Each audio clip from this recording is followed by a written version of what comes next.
बिस्मिल्लाहिर्रहमानिर्रहीम, अस्सलाम वालेकुम, good morning and welcome to morning at home. Viewers, कल वैसे ही कुछ हम फ्रेंड्स बातचीत कर रहे थे, किसी जानने वाले की आगे से शादी की प्लानिंग चल रही थी, तो वैसे ही हिसाब किताब लगा रहे थे कि भाई केटरिंग का कितना खर्चा होगा, भांडे बर्तन का, खाने का कितना खर्चा होगा, इस चीज़ का क्या होगा, इस चीज़ का क्या होगा। और ये बिल्कुल मतलब सादे लोग हैं, ये वो वाले लोग नहीं हैं जो मतलब बहुत ही fancy and over the top चीज़ें करते हैं। तो बात हो रही थी निकाह की और उसके बाद अगले दिन जो रिसेप्शन करनी है उसकी, और मतलब रीज़नेबल अमाउंट में और ये और वो। तो मुझे याद है कि जब निकाह पहले हुआ करता था, कंपैरिजन की बात हो रही थी कि यार पहले वक्तों में क्या मामलात होते थे और अब क्या होते हैं। पहले वक्तों में व्यूअर्स ऑनेस्टली जब निकाह होता था तो मामलात ऐसे होते थे कि भाई थोड़ी लाइटें शाइटें घर के बाहर वगैरह लगा दी, चीज़ें कर दी, और लड़की के घर में सादा सा सिंपल सा एक निकाह हो जाता था, थोड़े फूल शूल, थोड़ी मिठाई, बट जनरली निकाह जो है वो बड़ा एक सिंपल फंक्शन होता था और बहुत ही सादगी से किया जाता था। फिर उसके बाद जो है बाकी मामलात होते थे, लोग यूजुअली शादी पे ज़रा ज़्यादा वो जो एक्चुअली बारात का इवेंट होता है उस पर करते थे, मेहंदी भी घरों में हो जाती थी। और सच्ची बात है व्यूअर्स, कुछ हज़ार रुपयों का खर्चा होता था और अक्सर औकात फैमिली मेम्बर्स इन्वॉल्व होते थे। और फैमिली मेम्बर्स क्या करते थे, एक बंदा एक फंक्शन उठा लेता था, दूसरा दूसरा उठा लेता था, देंगे या अपने घरों में बना लिया। अब तो लोग भी जो इनवाइट करते हैं 500-500 हज़ार बंदा इनवाइट कर लेते हैं, पूरा पूरा मोहल्ला आ जाता है। ऑब्वियसली मोहल्लेदार भी उतने ही हकदार होते हैं जितने फैमिली वाले होते हैं, लेकिन पहले इतना फैलावा नहीं होता था। अच्छा, कंपैरिजन की बात करें तो पहले वक्तों में हमसायों के साथ और नेबर्स के साथ बड़ा एक करीबी ताल्लुक होता था और लिटरली घर वाले मामलात होते थे। किसी एक बच्ची की फैमिली, किसी की फैमिली में शादी हो रही होती थी तो पूरा मोहल्ला उसमें पार्टिसिपेट करता था, इस तरह से कि भाई अच्छा किसी ने ब्लेंडर ख़रीद लिया, किसी ने कोई और घर के इस्तेमाल की चीज़ ख़रीद ली, किसी ने भांडे ख़रीद लिए, किसी ने रज़ाइयाँ ख़रीद ली, और इस तरह करके बच्चियों के मामलात होते थे। वक्त के साथ अखराजात बढ़े और सारा बर्डन जो है लोगों के ऊपर खुद पड़ना शुरू हो गया, क्योंकि घर वाले, हमसाए वगैरह, हर बंदा अपना अपना सोच रहा होता है, कहाँ किसी के पास अब आजकल वो बजट होता है। अच्छा, और अफसोस की बात यह कि फैल भी गई चीज़, यानी खर्चा बढ़ गया और फिर लोगों ने भी कंट्रीब्यूट करना छोड़ दिया। शादी पे आके मेहमानों की तरह कोई चीज़ देख के चले गए और वो वाली चीज़। भाई बहन फिर भी पार्टिसिपेट करते हैं शादियों में, इर्द गिर्द के जो लोग हैं वो अब कम हिस्सा लेना शुरू हो गए। तो कंपैरिजन की बात हो रही थी, जैसे कि पहले के दौर में और आज के दौर में फ़र्क है, चीज़ें जिस तरह से होती थी। फिर अगर हम इस पॉइंट से अब आगे बढ़ते हैं, पॉइंट ये था कि कल कंपैरिजन हो रहा था तो मैंने सोचा कि यार अगर कंपेयर किया जाए तो वक्त बहुत बदल गए हैं।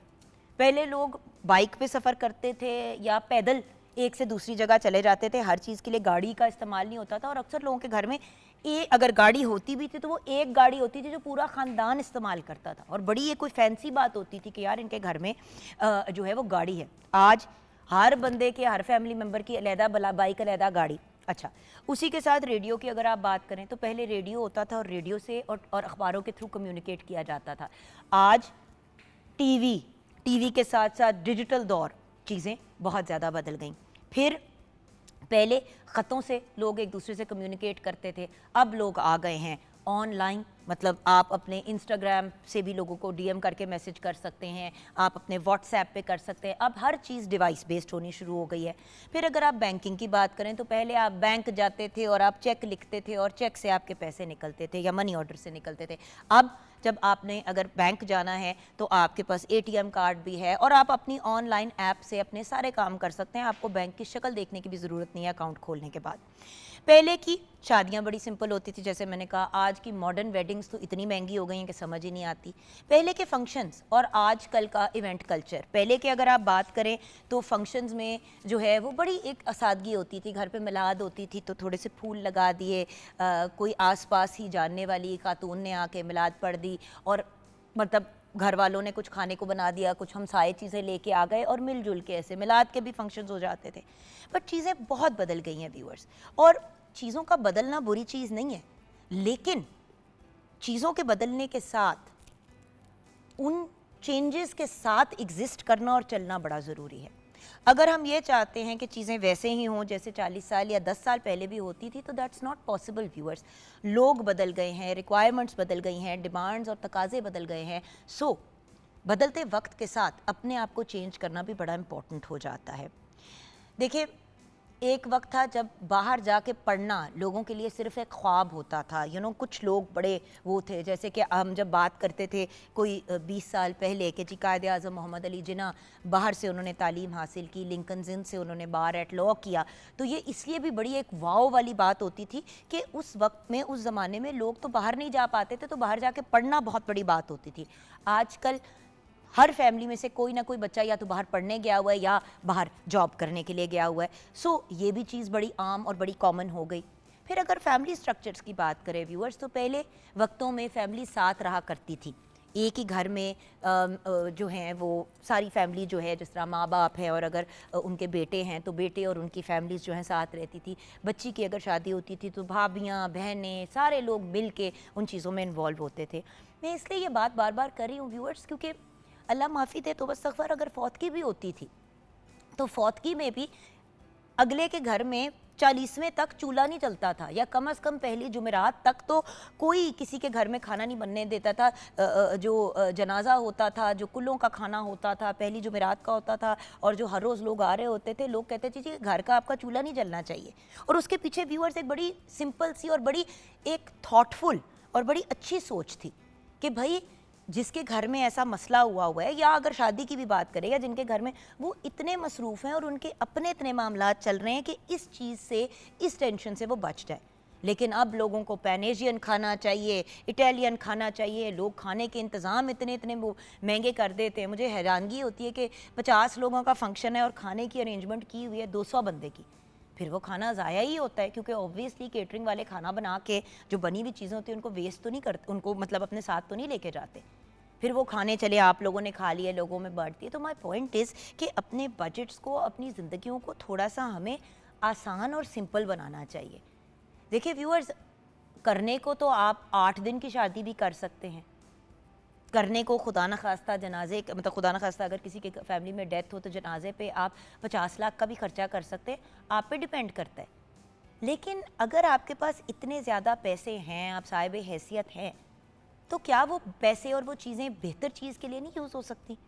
पहले वक्तों में बच्चियों के एक नाम पे कोई ज़मीन कर दी, या कोई उनको सोना 100 तोले का डाल दिया, 50 तोले का डाल दिया, कोई ऐसी चीज़ कर दी जिससे फिर वो अपने फ्यूचर को मज़ीद सिक्योर करने की तरफ एफर्ट्स कर सकते हैं। हनीमून या जिस तरह अगर जाते थे तो ये बाहर के मुल्कों में जाने का निज़ाम नहीं होता था। ज़्यादातर हनीमून यही होता था कि भाई अगर आपने जाना है अपने उसके ऊपर, तो आप अप नॉर्थ चले जाते थे या किसी और शहर चले जाते थे। वो भी बड़े बजट के अंदर चीज़ मैनेज की जाती थी। चीज़ें इतनी एक्सपेंसिव हो गई हैं और उतने ही ज़्यादा हम लोग अपने आप में और सेल्फ इन्वॉल्व हो गए हैं कि एक्सपेंसेस बढ़ते चले जा रहे हैं। और वो इसलिए नहीं बढ़ रहे व्यूअर्स, क्योंकि एक्चुअली हमारी ज़रूरतें बढ़ गई हैं। हमारे एक्सपेंसेस इसलिए बढ़ गए हैं क्योंकि हमारी चाहतें बढ़ गई हैं, हमारी डिज़ायर्स बहुत ज़्यादा हो गई हैं। देखिए, शादी सादगी से भी हो सकती है, जिसका बाय द वे अगर आप देखें तो हुक्म दिया गया, खाना ज़रूर खिलाएं लोगों को, लेकिन 1000 लोगों को खाना खिलाना ज़रूरी नहीं है। आप 50 बंदे को भी बड़े अच्छे और बड़े डिसेंट अंदाज में केटर कर सकते हैं।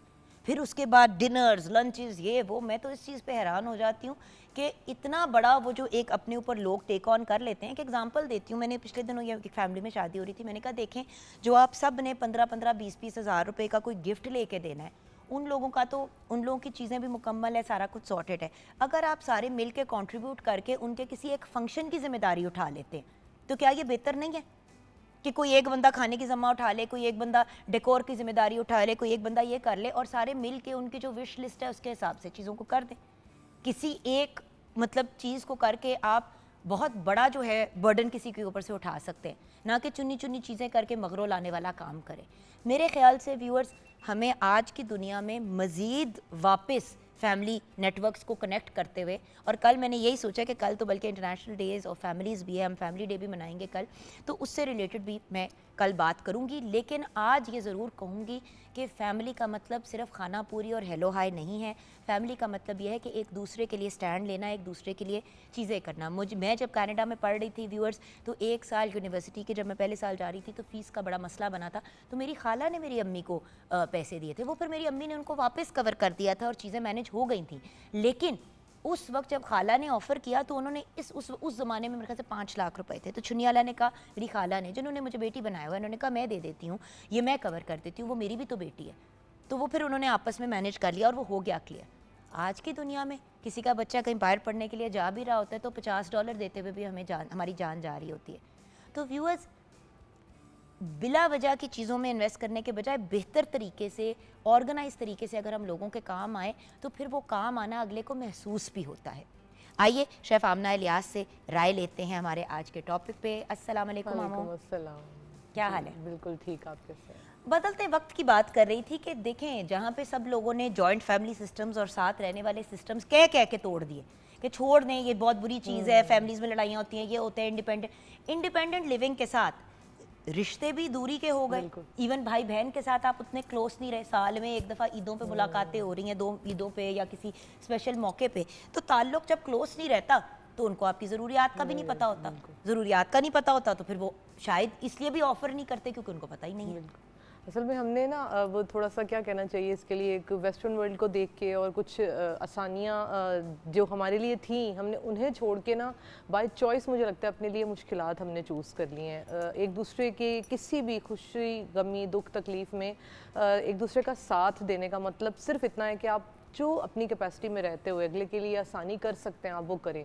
मगर अब हम अपने इर्द गिर्द मुझे लगता है वो सेल्फ हमने इतनी बाउंड्रीज़ खड़ी कर ली हैं इसी तरीके से कि जो जैसे अब हमारी पिछले वक्तों में किसी की भी कोई तकलीफ़ होती थी, कोई खुशी होती थी, तो हमें उसका पता होता था क्योंकि ज़ाहिर है हम लोग साथ रहते थे और हम जो कर सकते थे कि अच्छा है, जैसे अब अक्सर हम लोग कहते हैं कि भाई बच्चों को लेने जाने चले, एक टाइम पर मैं ले आती हूँ, एक टाइम पर आप कर लें, तो ये सारी चीज़ें हमने खुद मुश्किल कर दी हैं। चीज़ों से चीज़ें बेहतरी की तरफ जाती हैं व्यूअर्स। ठीक है, जो चीज़ें पहले वक्तों की मायूब थी, अगर हमने उनसे अपने आप को डिस्टेंस किया तो अच्छी चीज़ों की तरफ हमें वापस जाना पड़ेगा। खैर, ब्रेक की तरफ जाने से पहले आज डेथ एनिवर्सरी है एक बेहतरीन artist, columnist, TV show director, उसके अलावा script writer, puppeteer and voice over artist की। आज फारूक कैसर साहब की डेथ एनिवर्सरी है, जो पाकिस्तान टेलीविज़न नेटवर्क का भी बड़ा इंपॉर्टेंट हिस्सा रह चुके हैं। 31 अक्टूबर 1945 को आप सियालकोट में पैदा हुए। नेशनल कॉलेज ऑफ आर्ट से आपने तालीम हासिल की। देन पाकिस्तान टेलीविज़न पर पहली मरतबा 1970 में अक्कड़ बक्कड़ प्रोग्राम में आप दिखाई दिए। फिर आपने PTV के फेमस शो कलियां से शोहरत हासिल की, जिसमें आपने अंकल सरगम का कैरेक्टर अदा किया। आपको प्राइड ऑफ परफॉर्मेंस से भी नवाजा गया। आप 14 मई आज के दिन 2021 में इस दुनिया से रुखसत हुए। फारूक कैसर साहब व्यूअर्स जेन्युइनली एक बहुत ही प्यारे और बहुत ही नफीस इंसान थे। मेरा पर्सनली भी उनके साथ काम करने का एक्सपीरियंस रहा। बहुत ही प्यारे इंसान। अल्लाह पाक उनके दर्जात बुलंद फरमाए। और आपसे भी रिक्वेस्ट करूँगी कि फ़ारूक कैसर साहब को अपनी दुआओं में याद रखिएगा। हम ब्रेक की तरफ जाएंगे, ब्रेक के बाद वापस आएंगे तो किचन में मुलाकात होगी। आप हमारे साथ रहिएगा।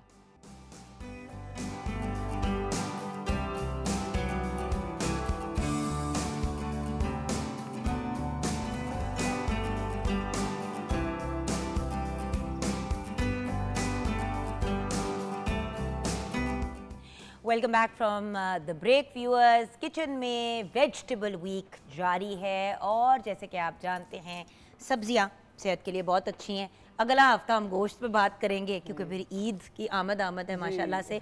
लेकिन अभी थोड़ा सा वेजिटेबल्स आपको रिमाइंडर के तौर पे कि खुदारा प्लीज़ सब्जियां बना लिया करें घर में।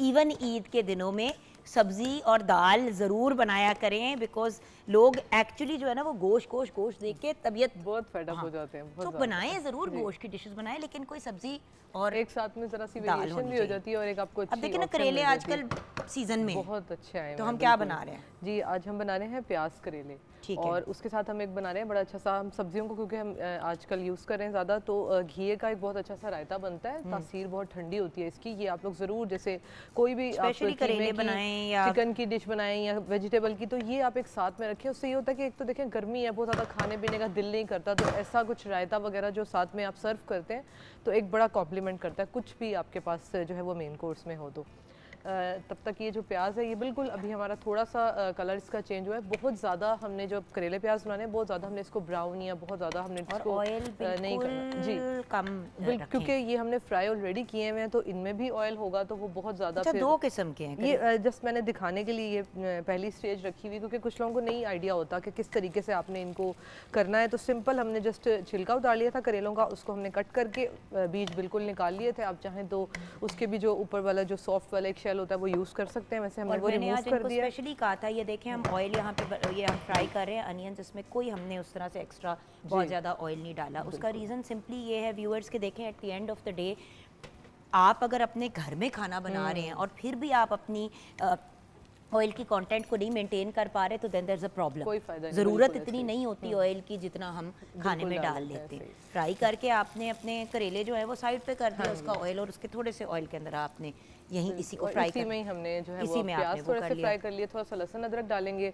उसके बाद हम जो बेसिक इसके अंदर आपको बताया जो बेसिक स्पाइसेस हैं, इसके अंदर नमक, लाल मिर्च डालेंगे, धनिया पाउडर डालेंगे, जीरा पाउडर डालेंगे। वो ऐड करने के बाद फिर हम इसके अंदर टमाटर डाल देंगे। जब वो थोड़े अभी से डाल सॉफ्ट दूं हो उसमें जाएंगे, कि जी रुकूं? आप डाल दें, क्योंकि हमने प्याज बहुत ज़्यादा नहीं करने इसके अंदर, क्योंकि करेले प्याज हैं तो थोड़ा सा प्याज जो है वो चंकी हमें इसके अंदर चाहिए, इसलिए बहुत ज़्यादा जैसे हम नॉर्मली हांडी के लिए बहुत ज़्यादा प्याज को सॉफ्ट कर लेते हैं और गोल्डन कर लेते हैं, वो नहीं करना हमने। मैं इंग्रेडिएंट्स बता देती हूँ तब तक। बिल्कुल सिंपल इंग्रेडिएंट्स है इसके लिए। प्याज लेंगे आधा किलो, करेले लिए हैं आधा किलो, टमाटर भी आधा किलो लिए हैं, हरी मिर्च 5 से 6 अदद लेंगे, नमक हस्बे जायका ले लें, सुरख मिर्च 1 चाय का चम्मच है, ज़ीरा पाउडर है खाने का चम्मच, दही लिया है आधा कप, धनिया पाउडर 1 चाय का चम्मच है, और अदरक हमने 1 टुकड़ा लेके स्लाइस कर लिया। रायते के लिए आपने एक घिया ले लेना है 1 अदद, उसको आपने कद्दूकस करके हल्का सा ब्लांच कर लेना है। दही 1 कप है, नमक हस्बे जायका है, पुदीने की चटनी लिया 2 खाने के चम्मच, और इसके अंदर ज़ीरा भुना हुआ लेंगे 1 चाय का चम्मच। ये सब डाल देंगे। अच्छा, अब मैं इसके साथ साथ जब ये हमारे पास प्याज और लहसुन अदरक अच्छा सा थोड़ा सा हो गया है सॉफ्ट सा, उसके बाद फिर हम इसके अंदर मसाले अब इसमें ऐड करें, और उसके बाद हम इसमें टमाटर डाल देंगे। अच्छा, इसमें एक चीज़ मैं आपको बता रही हूँ, सीज़न में आपको पता है कैरी बहुत अच्छी आई हुई है। आप कोई भी सब्ज़ी बनाएं, सिर्फ ये करेले के लिए नहीं है, करेले बना रहे हैं, बैंगन बना रहे हैं, आप कोई भी जैसे नॉर्मली कुछ सब्जियों का जैसे इतना अच्छा जायका बच्चे इसमें नहीं डालना है? समझते। जी, ये कैरी हमने इस स्टेज पे बिल्कुल छोटी छोटी क्यूब्स में कट करके इसमें डाल दी। इतना अच्छा इससे आपका आप देखिएगा कि करेले प्याज का करवाहट फ्लेवर भी आएगा। बैलेंस हो जाती जी है। बिल्कुल, वो उसको कॉम्प्लीमेंट करेगा। इनके वो एक कितना भी आप इसको ज़ाहिर निचोड़ लें, करेले का एक बेसिकली एक बिटर उसमें होता है। ये हमने इसमें इस स्टेज पे नमक डाला हुआ था, ये देखें इसका पानी अलग हो गया, तो यहाँ पे हम इसको निचोड़ अच्छा, इसमें के हमने नमक और नहीं फिर डाला? नहीं, अभी नहीं डाला नमक, हम इसमें एंड पे डालेंगे, क्योंकि करेलों में भी हमने नमक डाल के उसको फिर हमने छोड़ते हैं जैसे ये है, तो फिर वो एंड पे हम देख लेंगे कितनी ज़रूरत है, तो फिर हम उसको एंड पे उसके साथ बैलेंस कर लेंगे। थोड़ा सा ये सॉफ्ट होगा, फिर इसमें टमाटर डाल देंगे और ये आधा कप दही डाल देंगे। और फिर हम पकने देंगे इनको। ये इसके अंदर थोड़ा सा जब टमाटर थोड़े से सॉफ्ट हो जाएंगे, फिर हम इसमें करेले डाल के और इसको दम पे हम थोड़ा सा पका लेंगे। आपको पता है कैसे पता चलता है कि आपका मसाला जो है वो भुन गया है? लाइक ये जो ड्राई मसाले हैं, आपको ना आंखों में जब तक चुभन हो रही है ना, जी, जी। तब तक आपका मसाला नहीं डन अच्छा हुआ। है, बिल्कुल। और जैसे ही वो एक जो आंखों में लगने वाला एक एलिमेंट होता है वो कम हो जाता है, तो आपका मसाला जो और उसका अरोमा भी उस तरह से बिल्कुल एक बिल्कुल थोड़ा सा चेंज हो जाता है। देखिए ना, उससे भी वैसे आपको कच्चे पता- वाले मसाले हाँ की जो जी। स्मेल आ रही थी वो अब बैलेंस हो गई है। हाँ जी। वो लिटरली फ्यू मिनट्स के लिए होता है। ये एक चीज़ होती है जिससे बड़ा फर्क पड़ता है आपकी डिश को। ठीक है, अब ये हमने डाल दिया, इसके अंदर अब हम टमाटर टमाटर डाल देंगे और थोड़ा इसको इसमें कुक करेंगे। हाँ जी। उसके बाद फिर हम इसके अंदर योगर्ट डाल के कुक ऊपर कर डाल देंगे, क्योंकि पानी एक्स्ट्रा आप ना डालें तो उसकी जगह और में आप मुझे दही बताएं डालें। ऑयल आपको कहाँ व्यूअर्स यहाँ पे नजर आ रहा है? जितना रिक्वायर्ड है उतना हमने इसके अंदर बिल्कुल डाला हुआ है। ये देखिए, इसलिए क्योंकि मुझे लग रहा था कि हम जब सब्जियां भी बताते हैं ना बनानी, तो जब कप कप तेल डलता हाँ है जी। तो जहाँ जहाँ एक्सपेंस बढ़ रहे हैं वहाँ पे इन चीज़ों के भी तो एक्सपेंसेस बढ़े हुए हैं ना। बिल्कुल। और फिर So we कोई have to be फायदा very नहीं है careful. उसका, अगर आप ज़ाहिर बात है अगर आप वेजिटेबल बनाने, अगर हम आपको एक हेल्दी ऑप्शन दे रहे हैं और उसको भी फिर हम इतने ऑयल में वो भून के और फ्राई ऑलमोस्ट करके उसको भी हम अगर अनहेल्दी कर लें, तो जो एक बेसिक उसका हमारा एक इंटेंशन है कि वेजिटेबल्स आप यूज़ करें, तो वो ख़त्म हो जाता है। और आपने हाथ से काम करना या नहीं करना, आप चाहे सिर्फ सब्जियों की भी कटिंग कर रहे हैं और वो पकनी भी हैं, हाथ धो के काम बिल्कुल, शुरू किया बिल्कुल। करें। ये बड़ी एक इम्पॉर्टेंट चीज़। अच्छा, ये साथ साथ मैं रायते का भी बता दूं। ये देखें, ये अब आप बताएं क्या है? खीरा नहीं, खीरा ये है हमारे पास। ये हमने जो घिया मैंने बताया ना, जो गोल वाला या लंबे वाली जो लौकी होती है, वो लिया है हमने। उसको हमने अच्छा सा जस्ट आप इसको कद्दूकस जिसे कहते हैं वो करके, और हमने बॉइलिंग वाटर रखा हुआ था, उसके अंदर हमने जिस तरह हम लोग ब्लांच करते हैं वेजिटेबल्स को, जस्ट 3 to 4 मिनट्स हमने इसको ब्लांच किया उसके अंदर, और उसको हमने फिर निकाल लिया। और ये अब हम इसके अंदर ऐड कर देंगे। ये देखिएगा, ये दही सिंपल मैंने लिया हुआ है, इसके अंदर अब हम ये जो बिल्कुल सॉफ्ट हो गया हुआ है ये डाल दिया। और उसके साथ मैंने खीरे भी इसी तरीके से, इसी आप चाहें तो अलग शेप में कट कर लें, लेकिन मैंने इनको भी कद्दूकस कर लिया था, ये भी इसमें डाल दिए। उसके साथ हमारे पास है प्याज और टमाटर।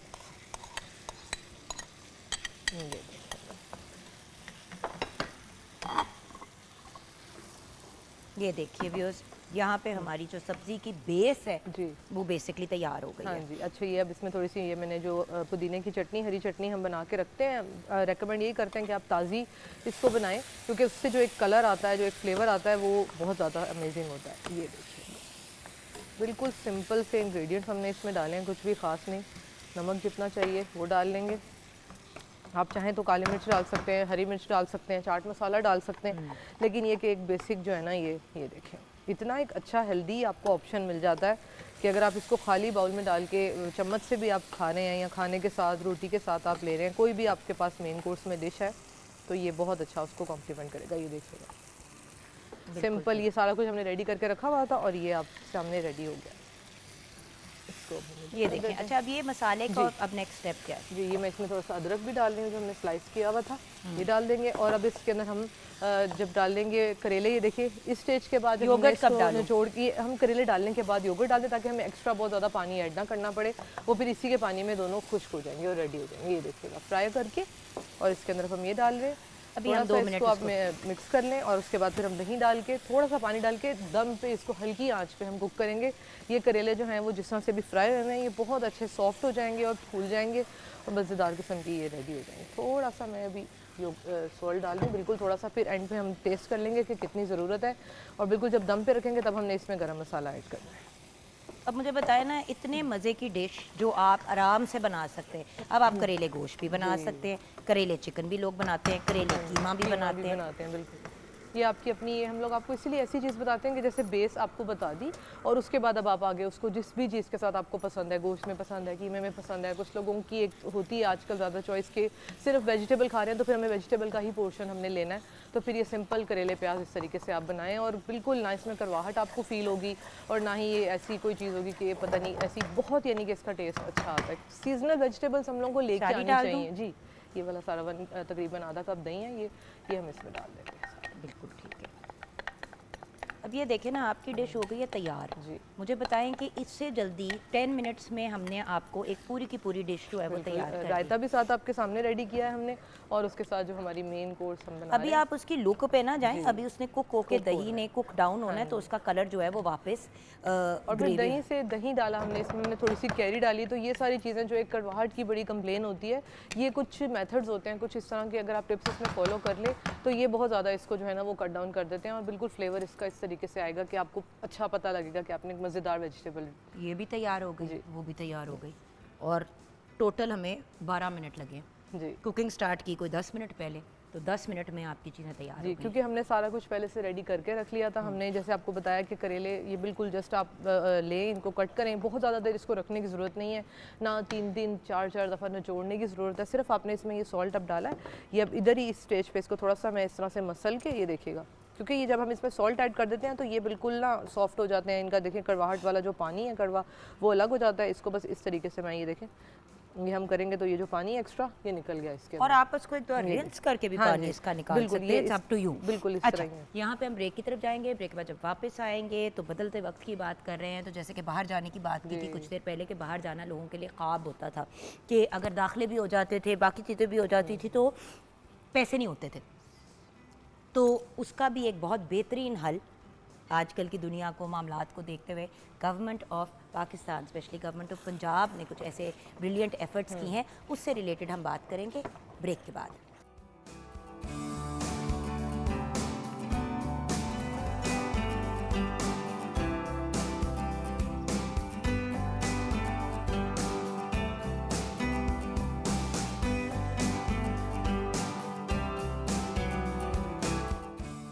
Welcome back from the break viewers. बदलते वक्त की जब बात करते हैं, जिससे हमने प्रोग्राम का आगाज़ किया, तो देखें कितनी अमेजिंग बात है कि आज की दुनिया में यूथ को एक्चुअली डिसीजन मेकिंग में इन्वॉल्व किया जाता है, स्टेट के मैटर्स में उनकी राय ली जाती है। पहले तो आपको भी पता है कि एक सर्टन एज कैटेगरी होती थी, 45, 45, 50 के बाद लोग पॉलिटिक्स में जो इस्टेब्लिश्ड होते थे वो चीज़ें देख रहे होते थे। तो जो यंगर जनरेशन होती थी या यूथ की जो आवाज़ होती थी वो रह जाती थी। लेकिन prime minister's youth programme Pakistan का एक ऐसा कौमी इनिशिएटिव है जो मुल्क के नौजवानों को तालीम भी दे रहा है, एंटरप्रेन्योरशिप की स्किल्स भी दे रहा है, डिजिटल इंक्लूजन भी कर रहा है, लीडरशिप डेवलपमेंट और इंटरनेशनल एक्सपोजर के ज़रिए उनको एम्पावर कर रहा है। लेकिन सिर्फ उनको एम्पावर नहीं किया जा रहा, उनसे उनकी राय भी ली जा रही है और इस काम के लिए यूथ को ही इंगेज किया गया है ताकि यूथ अपनी जिम्मेदारी खुद ले, जिसको हम एक तरह से आजकल पूरी दुनिया में कह रहे हैं कि स्टूडेंट्स को एजेंसी देनी चाहिए, यानी कि उनको उनकी चीज़ें हैंडल करने के लिए अथॉरिटी भी देनी चाहिए, उनकी राय भी लेनी चाहिए और उन्हीं की मदद के साथ उनके हालात को बेहतर करना चाहिए। तो बड़ी ही अमेजिंग चीज़ है, एम्पावरमेंट का हाईएस्ट लेवल।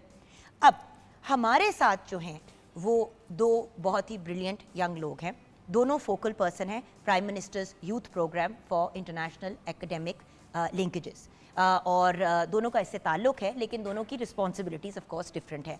हमारे साथ मोहम्मद हमज़ा मुख्तार हैं। अस्सलाम वालेकुम। वालेकुम अस्सलाम। अब हमज़ा जो हैं वो focal person prime minister's youth programme और ये इंटरनेशनल एकेडमिक लिंकेजेस के साथ कनेक्टेड है।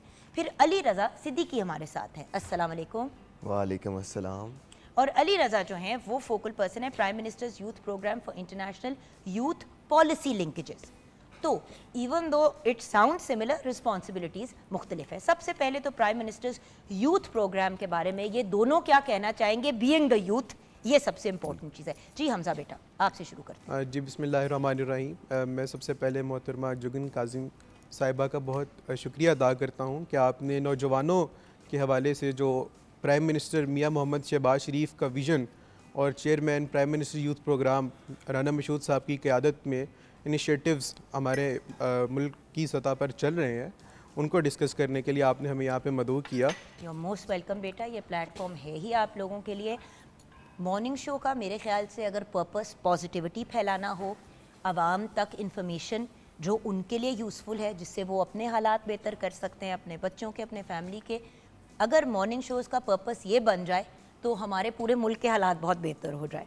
सो आप लोगों ने वक्त निकाला specially for a morning show, क्योंकि अक्सर लोग कहते हैं यार मॉर्निंग शो तो औरतें सुबह का होता है, लेकिन अगर देखा जाए तो ये वो माएँ देखती हैं जिनके बच्चे इस वक्त O levels, A levels, matric, F A वगैरह IB सिस्टम में। तो बच्चे अगर अपनी पढ़ाइयों में मसरूफ़ हैं तो एटलीस्ट मदर्स को अगर पता चल जाता है कि ये इनिशिएटिव्स हैं तो वो उनको राइट डायरेक्शन में गाइड कर सकती हैं। सो मैं भी बता दूं कि हमारा पर्पस आपको बुलाने में का क्या है। एक ऑफ कोर्स ऑल टुगेदर हमारे मुल्क के हालात बेहतर करना, दूसरी बात हमारी मुल्क की पॉपुलेशन में 60 to 70% यूथ है, तो आप लोगों की राय, आप लोगों की इन्वॉल्वमेंट के बगैर ये मुल्क कभी तरक्की नहीं कर सकता। सो हम तो इसलिए बुला रहे हैं और आपका शुक्रिया कि आप दोनों ने अपने कीमती वक्त में से हमारे लिए वक्त निकाला। जी मेरा बेटा, यूथ प्रोग्राम। जी बिल्कुल। देखिए, प्राइम मिनिस्टर मियां मोहम्मद शहबाज शरीफ की अवलीन तरजीह रही है हमेशा से ही कि मुल्क के नौजवानों को मुस्बित किरदार अदा करने के लिए हर सतह पर काम किया जाए, और उसी की एक अमली शक्ल प्राइम मिनिस्टर यूथ प्रोग्राम है जो कि 2013 में शुरू हुआ, और उसके बाद चलते चलते चलते प्राइम मिनिस्टर यूथ प्रोग्राम ने यूथ को इंगेज करने के लिए 4 E's पर फोकस करते हुए अपने इनिशिएटिव शुरू किए, जिसमें 4 E's में मैं बताता चलूँ कि education, engagement, environment and employment, entrepreneurship, हाँ, Exactly. एम्प्लॉयमेंट, हाँ। That's a form of Actually employment. not just entrepreneurship viewers, Yeah. I stand corrected because लोगों के लिए ये मौके, जैसे हमने कुछ दिन पहले अगेन यूथ प्रोग्राम से रिलेटेड ही एक इंडिविजुअल को बुलाया और उन्होंने हमारे साथ शेयर किया कि बाहर अगर कोई काम करने के लिए जाना चाहता है तो नेफ्टेक वगैरह के साथ जो आप लोगों का बड़ा ब्रिलियंट इनिशिएटिव है कि लोग जाते हैं, स्किल्स लेते हैं, 6 महीने, 8 महीने, साल के कोर्सेज होते हैं, वो करके वो खुद ही फिर आपको जॉब्स ढूंढ के देते हैं। तो ना सिर्फ खुद अपनी बिजनेस, बल्कि अगर आपने कहीं नौकरी भी करनी है, जो बाहर जाने का हर किसी का ख्वाब होता है, वो भी आपका एक लीगल तरीके से पूरा हो सकता है। बिल्कुल। और इसमें देखें कि जो हमारे इकोनॉमिक मॉडल्स हैं दुनिया के अंदर, जैसे एक अमेरिकन इकोनॉमिक मॉडल है, उसको फॉलो करते हुए यूथ के हवाले से प्राइम मिनिस्टर यूथ प्रोग्राम ने youth agriculture and business loan scheme का इजरा किया, जिसमें अप टू 1 करोड़ आपको लोन मिलेगा for the 8 years term on monthly instalment basis. बिल्कुल। तो इसमें देखें, ताकि जो यूथ है वो ना सिर्फ अपने स्टार्टअप्स स्टार्ट करने की सोचे, बल्कि उसको एक लार्ज स्केल पर भी अगर ले जाना चाहे पाकिस्तानी लैंडस्केप के अंदर, तो वो उसमें भी पेश हो। और बाय द वे इसमें मैं ये एडिशन करूँगी कि अगर यूथ में अपना घर भी लेना चाहते हैं यंग लोग, बिल्कुल, और आपके पास फॉर एग्जांपल ज़मीन है फैमिली से, या आप ज़मीन लेके एक यंग एज पे भी अपने आप को इंडिपेंडेंट करना चाहते हैं, और अगर आप वो लोन पे ऑफ कर सकते हैं जो बड़े स्मॉल अमाउंट का होता है, वो आपकी थोड़ा बैकग्राउंड चेक होता है, तो इवन एज द यूथ आपको ये अपॉर्चुनिटीज़ भी दी जा रही हैं। क्योंकि सच्ची बात है बेटा, आप लोगों की उम्र में बंदा जमा करके 2-4 साल में कुछ घर शर बना लेना तो बन जाता है, बिल्कुल। आगे जाके जिम्मेदारियां भी बढ़ जाती हैं। इसी तरह ये। सो ऑलवेज बेटर कि यंगर ईयर्स में अपनी एक स्ट्रॉन्ग बेस या फाउंडेशन बना लें। नाउ अली रज़ा, आप कुछ ऐड करना चाहेंगे प्राइम मिनिस्टर्स यूथ प्रोग्राम के बारे में? उसके बाद फिर आप लोग किस इनिशिएटिव का हिस्सा है उस पर इंडिविजुअली बात करेंगे। जी बिल्कुल, प्राइम मिनिस्टर यूथ प्रोग्राम एक नेशनल लेवल इनिशिएटिव था जो मियां मोहम्मद नवाज शरीफ साहब ने बैक इन 2013 लिया, क्योंकि पाकिस्तान की पॉपुलेशन का एक मेजर प्रोपोर्शन हमेशा से यूथ रहा है। अगर 2013 के स्टैट्स पर भी बात की जाए तो उस वक्त भी यूथ मेजॉरिटी को क्लेम कर रही थी पॉपुलेशन के अंदर। तो उस सारी की सारी यूथ की पॉपुलेशन को उनकी ज़िंदगी के तमाम एस्पेक्ट्स को कवर करने के लिए, खा उनकी तालीम हो, खा उनका रोज़गार हो, उनकी एम्प्लॉयमेंट हो, या उनके लिए आलमी सतह की अपॉर्चुनिटीज़ को लाना हो, तो उसके लिए एक प्लेटफॉर्म बनाया गया जिसको प्राइम मिनिस्टर्स यूथ प्रोग्राम का नाम दिया गया।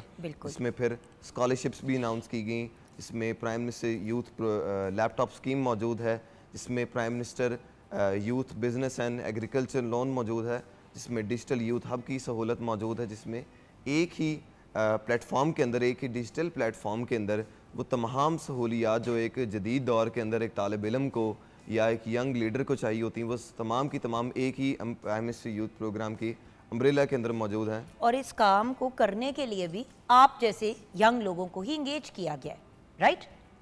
बिल्कुल, एग्जैक्टली। ये मतलब तो ऑब्वियसली हेड तो राना साहब कर रहे हैं, लेकिन उसके अंडर आप सारे जो हैं यंग लोग जो सिपाही हैं बिल्कुल, वो और बिल्कुल। यंग लीडर्स जो हैं वो मूव फॉरवर्ड कर रहे हैं। अब मुझे बताओ कि ये इंटरनेशनल एकेडमिक लिंकेजेस क्या है हमजा, और आपका इसमें क्या रोल है?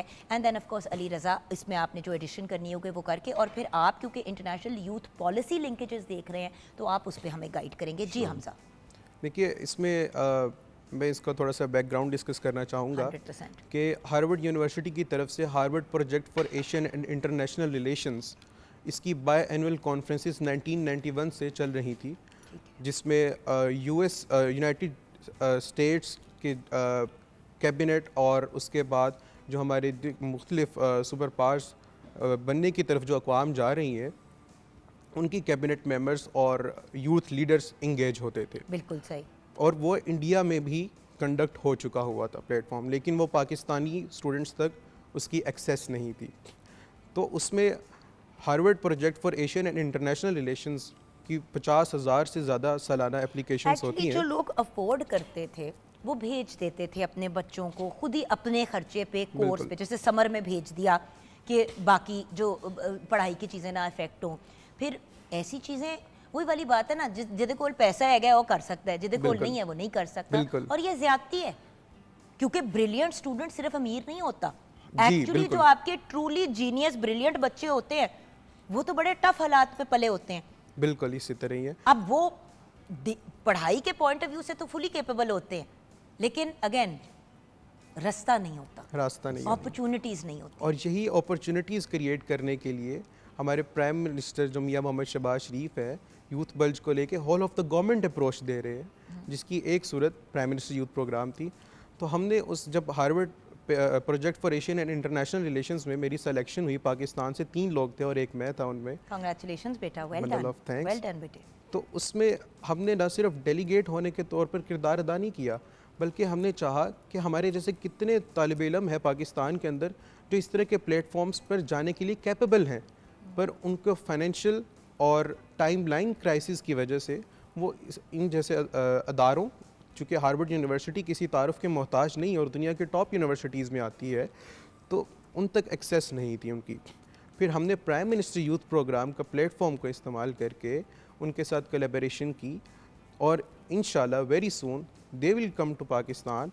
और जो हमारी यहाँ पे यूथ पॉलिसी के हवाले से डायलॉग्स हैं, गवर्नेंस को इफेक्टिव करने के लिए डायलॉग्स हैं, ज़ाहिरी बात है जब थिंक टैंक्स पाकिस्तान आएंगे और क्लोज कल्चरल एक्सचेंज होगा, इंफॉर्मेशन एक्सचेंज होगा, तो जो हमारे देरीना मसाइल हैं या मुस्तकबिल के मसाइल हैं डिजिटल दौर के हवाले से, जॉब्स क्रिएशन के हवाले से, वो एक जब डायलॉग की शक्ल इख्तियार करके किसी नताइज पर पहुँचेंगे तो मेरे ख्याल से उसमें यूथ की आवाज़ सबसे पहले होगी। देखो माइक्रो लेवल पे तो 100%, लेकिन मैक्रो लेवल पे अगर लार्जर स्केल पे आप देखो हमजा, तो आप ये देखें कि हमारी कितनी पॉजिटिव इमेज जाती है बाहर दुनिया में। बिल्कुल। एक ये भी तो प्रॉब्लम है ना, बाहर के इवन तालीमी इदारे जब पाकिस्तान का नाम सुनते हैं तो ज़रा घबरा जाते हैं कि हाय उधर तो हालात बड़े ख़राब हैं। आएंगे तो देखेंगे तो पता चलेगा ना। बिल्कुल। और बात यह है कि जिस तरह बाहर के ममालिक से स्काउट्स पूरी दुनिया में जाते हैं अपनी यूनिवर्सिटीज़ के लिए सबसे ब्रिलियंट स्टूडेंट्स को पिकअप करने के लिए, तो उससे ये दरवाजे भी खुल जाते हैं। बिल्कुल बिल्कुल। जी अली रज़ा, आप क्या एडिशन करेंगे? जी मैं इसमें एक इम्पॉर्टेंट हमजा भी आपने अपनी रिस्पॉन्सिबिलिटीज़ नहीं बताई ना, मैं उसकी तरफ बिल्कुल। आऊंगी। पहले ज़रा इसको हम कवर कर लेते हैं ताकि दोनों को, क्योंकि आप वो जो कहते हैं ना, इट्स लाइक किसी माँ बाप को कहो कि भाई अपने बच्चे के बारे में बताओ, तो आपके लिए तो ये this is your baby, this is your project, so I want to give you both equal opportunity to talk. जी अली रज़ा, जी श्योर। अगर कोई चीज़ मिस हो गई है और कोई मज़ीद आपकी एडिशन है? जी बिल्कुल, मैं इस बात को ज़रूर उजागर करना चाहूँगा कि प्राइम मिनिस्टर्स यूथ प्रोग्राम जो कि प्राइम मिनिस्टर ऑफ पाकिस्तान मियां मोहम्मद शहबाज शरीफ का एक सबसे बड़ा विज़न है यूथ को लेकर, उनकी हर एक एस्पेक्ट को कवर करने का उनकी लाइफ की, जिसमें सबसे इम्पॉर्टेंट एस्पेक्ट उनकी एजुकेशन है इस दौर के अंदर, फाउंडेशन है। तो एग्जैक्टली इसी तरह जो आलमी सतह के इदारे हैं जिनमें HPR का प्रोग्राम मौजूद है, जो हार्वर्ड यूनिवर्सिटी सिंस 1991 से वो करवा रही थी, और इवन कि इंडिया के अंदर वो प्रोग्राम ऑलरेडी हो चुका है, लेकिन वो आज से पहले कभी भी पाकिस्तान के अंदर नहीं लाया गया था। तो अल्हम्दुलिल्लाह अल्लाह ताला की ज़ात ने बहुत बड़ा मौका दिया और मेरी सिलेक्शन हुई उसके अंदर, मेरी भी हुई, हमजा की भी हुई सिलेक्शन। तो अल्लाह ताला तीसरे वाले का भी नाम बता दो बच्चे का, 3 थे ना? जी बिल्कुल। हाँ। जी बिल्कुल। तीसरा बच्चा कौन था हमारा? तीसरे हमारे भाई थे हसन आलम, और अच्छा। वो कराची से उनका ताल्लुक। मैंने कहा दो बाकी दो बैठे तो उसको उसका भी नाम जी बिल्कुल, दे देते हैं। हमने ये उनसे तीनों बच्चे माशाल्लाह से सिलेक्ट हुए थे। क्या नाम है उनका? हसन आलम। हसन आलम। बेटा आपको बहुत मुबारक हो, आपके पेरेंट्स को भी बहुत मुबारक हो बेटा, वेल डन। जी मेरा बेटा। तो हम चाहते थे कि हम प्राइम मिनिस्टर ऑफ पाकिस्तान मियां मोहम्मद शहबाज शरीफ साहब की लीडरशिप के अंदर वो जो आलमी सतह के इदारे हैं, वो जो अपॉर्चुनिटीज़ वो प्रोवाइड करते हैं इंटरनेशनल स्टूडेंट्स को, उनकी एक डायरेक्ट एक्सेस प्रोवाइड की जाए पाकिस्तानी स्टूडेंट्स को, जो वो कहीं ना कहीं किसी न किसी प्रोसेस के अंदर वो हिंडर हो रही होती है, इसमें कोई ना कोई रुकावट पैदा की जा सकती है। तो वो सारी की सारी अपॉर्चुनिटीज़ को एक अम्ब्रेला के अंदर लाने के लिए प्राइम मिनिस्टर यूथ प्रोग्राम ने अपना सबसे अहम किरदार अदा किया, और हम ये कोशिश कर रहे हैं और हमारी ये काविश है कि वो तमाम जो इंटरनेशनल अपॉर्चुनिटीज़ हैं और जो एलीट लेवल इंटरनेशनल इंस्टीट्यूशंस हैं, उनकी एक्सेस हम पाकिस्तानी स्टूडेंट्स को भी प्रोवाइड करें। अमेजिंग। अब यहाँ पे हम ब्रेक की तरफ चलते हैं। यकीनन व्यूअर्स आप जानना चाहेंगे कि मोहम्मद हमज़ा और अली रज़ा इस पूरी इतने बड़े जिन के अंदर कर क्या रहे हैं इस पूरी सिचुएशन के अंदर। तो इन दोनों से अब हम ये ब्रेक के बाद जानेंगे कि इन दोनों की रिस्पेक्टिव रिस्पॉन्सिबिलिटीज़ क्या हैं, इनकी क्या जिम्मेदारियाँ हैं, और अगर कोई youth prime minister's youth programme का हिस्सा बनना चाहता है तो वो कैसे बन सकता है as a working member, and also अगर उससे बेनिफिट्स लेना चाहते हैं तो क्या करना चाहिए, ये हम इनसे गाइडेंस लेंगे। ब्रेक के बाद आप हमारे साथ रहिएगा।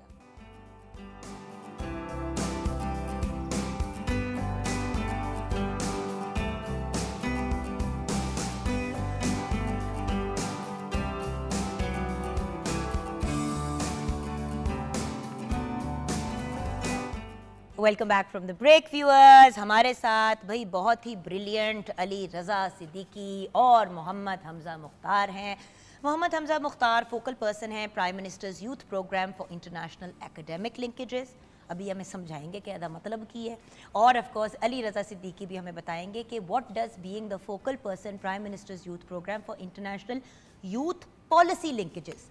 अब एक लफ्ज़ दो अल्फाज का फ़र्क है लेकिन बात बदल जाती है। सो हमज़ा आपकी क्या जिम्मेदारियां हैं? जी बिल्कुल, जैसे कि पहले जिक्र किया, प्राइम मिनिस्टर यूथ प्रोग्राम के तहत जो हमारे एलीट एकेडमिक प्लेटफॉर्म्स हैं दुनिया के अंदर, टॉप यूनिवर्सिटीज़ हैं, टॉप 100, बिल्कुल, स्टैनफोर्ड है तो और ऑक्सफोर्ड है, तो इस तरह की यूनिवर्सिटीज़ को की scholarships, delegate exchange, faculty exchange programmes और इनके रिसर्च इंस्टीट्यूशंस के साथ पार्टनरशिप करने के लिए जो जिम्मेदारियाँ हैं वो मेरे पास हैं, और इंशाल्लाह अभी जैसे हमने रिसेंटली हार्वर्ड के साथ पार्टनर करने की हम डायलॉग फैसिलिटेटर के तौर पे भी काम कर रहे हैं, तो हम इस तरह फर्दर इसको मज़ीद एक्सपेंशन करके पाकिस्तान के अंदर मैक्सिमम जो स्टूडेंट्स के एक्सचेंज प्रोग्राम्स हैं उनको लेकर आएंगे, ताकि उनको फाइनेंशियल जो क्राइसिस हैं उनकी वजह से उनके लिए जो तालीमी मैदान में तरक्की करना कोई मुश्किल बात ना रहे। क्या बात है। What about you Ali Raza, आपकी जिम्मेदारियाँ क्या है? जी बिल्कुल, मेरी ज़िम्मेदारी as a focal person for the international youth policy, मेरा किरदार ये है कि जो पाकिस्तान के नौजवान हैं, जो पाकिस्तान की यूथ पॉलिसी है उसको इंटरनेशनल जो मॉडर्न रियलिटीज़ हैं उसके साथ किस तरह से अलाइन किया जा सकता है। वो इदारे वो आलमी इदारे जो यूथ की तरक्की और खुशहाली के लिए पूरी दुनिया के अंदर काम कर रहे हैं, जिसमें यूनाइटेड नेशंस के इदारे मौजूद हैं, जिसमें यूनाइटेड नेशंस का यूथ सेक्रेटेरिएट मौजूद है, इसमें वर्ल्ड बैंक जैसे इदारे मौजूद हैं, तो प्राइम मिनिस्टर यूथ प्रोग्राम के एक चैनल के थ्रू उन सारे के सारे इंटरनेशनल इंस्टीट्यूशंस को पाकिस्तान के स्टूडेंट्स की तक एक्सेस प्रोवाइड करना वो मेरा काम है। और ख़ास तौर पर हमारा अभी जो कोलैबोरेशन के हम पार्टनरशिप की तरफ जा रहे हैं वो वर्ल्ड बैंक ग्रुप के साथ हम पार्टनरशिप करने जा रहे हैं। और वर्ल्ड बैंक ग्रुप वो इदारा है जो हर साल $4 बिलियन से ज़्यादा की इन्वेस्टमेंट प्रोवाइड करता है उन स्टार्टअप्स वाले लोगों को जो आलमी सतह पर कोई ऐसा डिजिटल इनोवेशन का आइडिया प्रोवाइड करते हैं। और आज से पहले ये कोलैबोरेशन पाकिस्तान के अंदर नहीं थी, और राना मशहूद अहमद ख़ान साहब के विज़न और उनकी लीडरशिप के अंदर हम इसको पाकिस्तान के स्टूडेंट्स को भी वो एक्सेस प्रोवाइड कर रहे हैं जो तमाम इंटरनेशनल स्टूडेंट्स के पास होती है। बुनियादी तौर पर हम world bank group youth summit में जून के अंदर प्राइम मिनिस्टर यूथ प्रोग्राम और पाकिस्तान को रिप्रेजेंट करेंगे। और कांग्रेचुलेशंस बेटा, जब आप please get lots of videos and footage so that जब आप प्रोग्राम को पे मैं आप लोगों को बुलाऊं तो फिर हम उसके ऊपर बात भी कर सकें और हम व्यूअर्स को विजुअली दिखा सकें इंशाल्लाह। देखिए, एक होती है बात करना, इस प्रोग्राम की एक छोटी सी प्रॉब्लम है कि अगर आप यहाँ कोई बात करके जाएंगे ना तो मैं आपको फिर बुलाऊंगी दिखाने के लिए कि जो बातें आप कह के गए हैं वो आपने की नहीं है कि नहीं। मुझे पता है कि यूजुअली स्टेट चैनल पे स्टेट से रिलेटेड चीज़ों की पकड़ नहीं होती, लेकिन आपकी ये जो जुगन आपी है ना, उन्होंने इजाज़त ली हुई है कि जी प्लीज़ जब भी हम कोई इस तरह की बात करें तो जब वो चीज़ मुकम्मल होती है तो फिर हम ऑन एयर दिखाएं कि जी ये हुआ है। बिल्कुल। अगर कोई बच्चा है और उसको स्टेट की तरफ से सपोर्ट मिल रही है कि आप जाएं और आप फलां जगह पे ओलंपिक्स में पार्टिसिपेट करके आएँ, तो अगर ओलंपिक में मेडल जीत के आ रहे हैं तो उनको बुला के फिर उनकी जर्नी की बात करना भी ज़रूरी है। बिल्कुल। क्योंकि देखें, किसी की भी कामयाबी में सिर्फ एक इंसान, सिर्फ माँ बाप नहीं होते, उस अपने इंसान की भी मदद होती है। स्टेट यहाँ पे खुद मदद कर रहा है, स्टेट तो वो जिम्मेदारी ले ले जो माँ बाप को लेनी चाहिए। आप ये देखें, इसी तरह ही है। दुनिया में मुझे बताएं कि कहीं पे स्टेट कर रहा हो, हाँ स्कूल्स इदारे वगैरह प्राइवेट सेक्टर में ज़रूर करते हैं, लेकिन मुझे जो कोई और मुल्क बताए जहाँ पे स्टेट इस लेवल पे इंटरेस्ट लेता है। अली रज़ा, आप मुझे बताएं।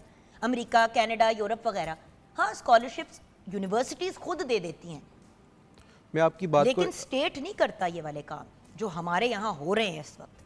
मैं आपकी बात को इस तरह से वैलिडेट करता हूँ कि जो हमारा रिसेंटली फिनटेक डिवीज़न लॉन्च हुआ था 24 फरवरी को, और उसमें हमने 18 मंथ्स में ये एम है हमारा कि 300 प्लस यूनिवर्सिटीज़ में 50,000 से ज़ायद जॉब्स क्रिएट हों, 3.5 मिलियन अनबैंक्ड यूथ जो है वो बैंक्ड यूथ हो वर्ल्ड बैंक ग्रुप जैसे और बड़े आलमी बैंकों के मंशूर के अकॉर्डिंग, ताकि उनकी जो इन्वेस्टमेंट का रुझान है वो पाकिस्तान की तरफ भी आ सके यूथ के हवाले से। और वही वाली बात है ना व्यूअर्स, मैं बड़े आसान अल्फाज में कहूँगी, जो दिखता है वो बिकता है। दुनिया को पता चलेगा कि हम हैं और हमारे यहाँ ये सारा कुछ है। मज़े की बात यह है कि हमारे ही क्वालिफाइड बच्चे पूरी दुनिया में, उनको फिर इमिग्रेशन भी दी जाती हैं और उनको फिर इंगेज भी किया जाता है, लेकिन ये सारा उनका इंडिपेंडेंट एफर्ट होता है। तो स्टेट अब जिम्मेदारी ले रहा है कि ये अपने माँ बाप के बच्चे नहीं, ये पाकिस्तान के बच्चे हैं, ये पाकिस्तान का यूथ है, और हम as a state, as a government इनको ओन करते हैं और हम इनको हर तरीके से हेल्प और सपोर्ट करेंगे। अली रज़ा, अगर इसका हिस्सा बनना है, ये आप गाइड करें कि अगर कोई इन चीज़ों का बेनिफिट लेना चाहता है वो कैसे ले, और फिर हमसे आप बताएंगे अगर कोई वॉलंटियर करना चाहता है। जैसे मैं एक माँ हूँ, मेरा बेटा हमजा 20 साल का है, वो वापस आ रहा है लाहौर 3 मंथ्स के लिए गर्मियों की छुट्टियों में कनाडा से। अब अगर मैं उसको इंगेज कराना चाहती हूँ आप लोगों के साथ, इवन वॉलंटियर बेसिस के ऊपर, तो वो कैसे हो सकता है? पहले आप बताइए बेटा कि अगर कोई इसका फ़ायदा इन चीज़ों का उठाना चाहता है और अगर कोई इसका हिस्सा बनना चाहता है हेल्प आउट करने के लिए। जी बिल्कुल, जितनी भी अपॉर्चुनिटीज़ और मौक़े जो prime minister youth programme provide कर रहा है, उसका वन स्टॉप एक डिजिटल एक्सेस है जो कि 2025 के अंदर बनाया गया, जिसे डिजिटल यूथ हब कहते हैं। और वो डिजिटल ऐप है। Exactly. वो एक ऐप है जो आप लोग अपने एंड्रॉयड और अगर आपके पास एप्पल स्टोर है तो आप उससे डाउनलोड कर सकते हैं। एग्जैक्टली ये वही है ना? बिल्कुल। और उस पे ये सब कुछ है। और उस पर तमाम free lancing opportunities, IT related opportunities, training courses, vocational training, scholarships, तमाम अपॉर्चुनिटीज़ एक ही अम्ब्रेला के अंदर वहाँ पर मौजूद हैं, जो आपके वन स्टॉप एक्सेस के अंदर मौजूद हैं तमाम स्टूडेंट्स की। बिल्कुल ठीक। मैं ज़रा उसका जो है वो ऐप ढूंढती हूँ। बस मैंने क्या लिखना है ताकि हमारे व्यूअर्स भी साथ साथ एक दफ़ा ना digital youth hub. Digital youth hub मैं अपने प्ले स्टोर में देख रही हूँ। आपका अगर एप्पल स्टोर है आप उसमें देखते हैं डिजिटल यूथ हब। व्यूअर्स आप डिजिटल यूथ हब डालेंगे और आपके पास नेशनल आईटी ये आ गया ना, प्राइम मिनिस्टर्स। बिल्कुल। व्यूअर्स ये आप ज़रा एक दफ़ा देख लें, उसकी शक्ल कुछ ऐसी है। किधर हैं हम? यहाँ पे हैं, ये देखिए व्यूअर्स, आपको नज़र आ रहा है ये डिजिटल यूथ हब। और इसके ऊपर लिखा हुआ है प्राइम मिनिस्टर्स DYH। इसका ऐप का जो लोगो है, आप जाएं और इसको डाउनलोड करें। ज़रूरी नहीं है कि सिर्फ बच्चे ही इसको डाउनलोड करें, पेरेंट्स भी डाउनलोड करके उसके चीज़ें वगैरह चेकआउट कर सकते हैं। अच्छा, अगर कोई वॉलंटियर करना चाहता है हमजा, आप लोगों को देख के कहता है यार हमने भी इसका हिस्सा बनना है, आप लोग भी ऑब्वियसली पढ़ाई लिखाई और अपने काम तो कर ही रहे हो ना? बिल्कुल। ये तो आप वॉलंटियर बेसिस पे कर रहे हो या एज अ जॉब कर रहे हो? ऑनरेरी बेसिस पे है हमारी नॉमिनेशन। बिल्कुल। So there you go. तो आप बताएं अगर और बच्चे भी, क्योंकि ये आपको इसका कोई लेटर या सर्टिफिकेट तो मिलेगा ना? बिल्कुल। जो कल को आप अपनी मतलब अपनी CV के साथ अटैच कर सकते हैं। बिल्कुल।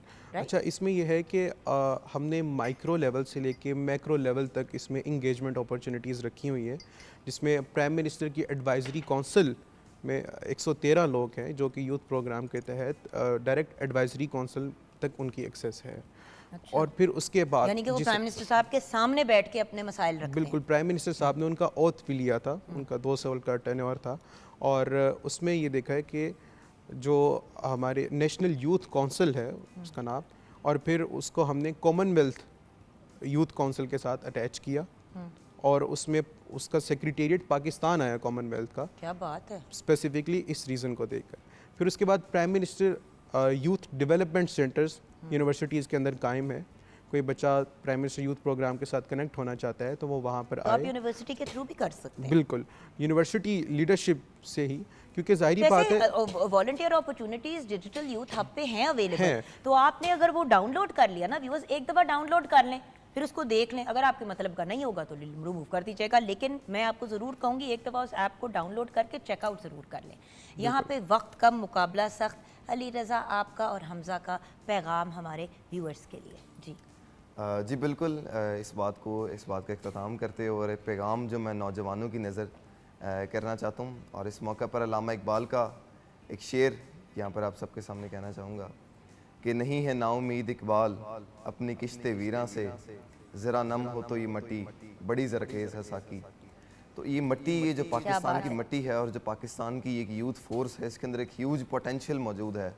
तो पाकिस्तान के नौजवानों, आपने अपने ऊपर और अपने इदारों के ऊपर बिलीव रखना है, and you should be aligning yourself with the modern realities and relevances, ताकि आप वक्त की जिद्दत और बढ़ती हुई ज़रूरियात के मुताबिक अपने आप को ढाल सकें और हर दौर के अंदर अपने आप की अपनी तरक्की हासिल कर सकें और मुल्क की सालमियत के अंदर मौसर किरदार अदा कर सकें।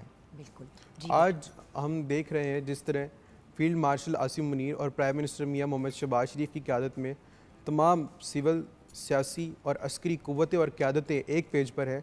कल को हमारे जैसे नौजवान इन्हीं पोजीशंस पर आएंगे और मुल्क को लीड करेंगे इंशाअल्लाह। और मुल्क का नाम आलमी सतह पर रोशन करेंगे जिस तरह। तो प्राइम मिनिस्टर यूथ प्रोग्राम का बुनियादी तौर पर यही मकसद है कि नौजवानों की तामीर साजी, उनकी किरदार साजी और उनको मुस्बत एक्टिविटीज़ के अंदर इंगेज करना है। तो आए डिजिटल यूथ हब पर रजिस्टर करें, prime minister youth development centres के साथ अपना कनेक्शन मजबूत करें और हमारी जो इनिशिएटिव्स हैं और अपॉर्चुनिटीज़ हैं उनमें अपना पार्ट आगे रखें, ताकि हमारा मुकाबला सिर्फ हमारे पिछले गुज़िश्ता दौर के साथ ना हो, बल्कि आलमी सतह पर जो आलमी अक़वाम है तेज़ी से तरक्की कर रही है उनके साथ हम शाना बशाना खड़े हो सकें। अफराद के हाथों में है अक़वाम की तकदीर, हर फर्द है मिल्लत के मुकद्दर का सितारा। बेशक, वेल सेड बच्चों, thank you so much for joining us and best of luck with everything. भाई व्यूअर्स, इन बच्चों ने तो फैसला कर लिया है कि इन्होंने फॉलोअर नहीं बनना, इन्होंने लीडर्स में से एक बनना है, और इन्होंने उस सफ़र की का आगाज़ जो है वो ऑलरेडी कर दिया है। आप भी अपने बच्चों को इस प्रोग्राम का प्राइम मिनिस्टर्स यूथ प्रोग्राम का हिस्सा बनाएं, ताकि कल को वो भी लीडर्स में से एक बने rather than just a follower. So best of luck बच्चों and congratulations, I am so proud of you. माशाल्लाह माशाल्लाह, आप लोगों के माँ बाप को भी मैं यहाँ पे खिराज तहसीन पेश करना चाहूँगी और उनको मुबारकबाद देना चाहूँगी। जल्दी से किचन में नज़र डालेंगे जी, क्या सिचुएशन है आमना जी करेले साढ़े प्याज बच्चे पढ़ाई नहीं करते हैं, बच्चे देखो की कर रहे जी, हैं। माशाल्लाह, अब मैं so जरा proud वापस आ of जाती हूँ ना them, अपने बिल्कुल। आप पे, मतलब ये बच्चे देखें माशाल्लाह माशाल्लाह। सो प्राउड ऑफ देम, So और proud of them. बिल्कुल वो देख के जैसे आप भी एक और by the as a way mother- आपके बेटे भी इस तरह यहाँ पे बैठ बिल्कुल, के ये और बात कर बिल्कुल सकते हैं, मेरे मैं बच्चे यही भी कर सोच रही सकते हैं। हूँ। कोई इसमें ये चेक नहीं है कि आपका बैकग्राउंड क्या, आप कहाँ हैं क्या नहीं है, इट डज नॉट मैटर। अगर आपने हिस्सा बनना है, आए वॉलंटियर करें, आपके लिए एक आइडियल जगह ढूंढ ली जाएगी। जी किचन जी किचन में हमने जो करेले प्याज हैं उनको हमने जब आपके सामने दम पे रख दिया था, तो उसको हमने उसके अंदर तकरीबन 10 से 15 मिनट कुक किया, और उसके बाद ये फाइनल लुक आपके सामने है। और जो रायता हमने बनाया था घिया और खीरे का, वो भी हमने सर्व करने के लिए निकाल दिया। अब इसको हम रोटी के साथ सर्व करेंगे। है ना, तुसी ग्लैमरस इंट्रोडक्शन कीता है साडी सब्जियां दा, अल्लाह आपको खुश रखे। हम ब्रेक की तरफ जाएंगे, ब्रेक के बाद जब वापस आएंगे तो बदलते वक्त के साथ एक और चीज़ भी हुई है, ड्रम सर्कल नामी चीज़ भी बड़ी आम हो गई है, जो बाय द वे सिर्फ एंटरटेनमेंट के पॉइंट ऑफ व्यू से नहीं बल्कि आपकी मेंटल हेल्थ के पॉइंट ऑफ व्यू से भी एक बड़ी इंटरेस्टिंग और मज़े की चीज़ है। Drum circle by Ramish Khokar. Break के बाद जब वापस आएंगे तो सुनते हुए आएंगे और फिर उनसे बातचीत करेंगे। आप हमारे साथ रहिएगा।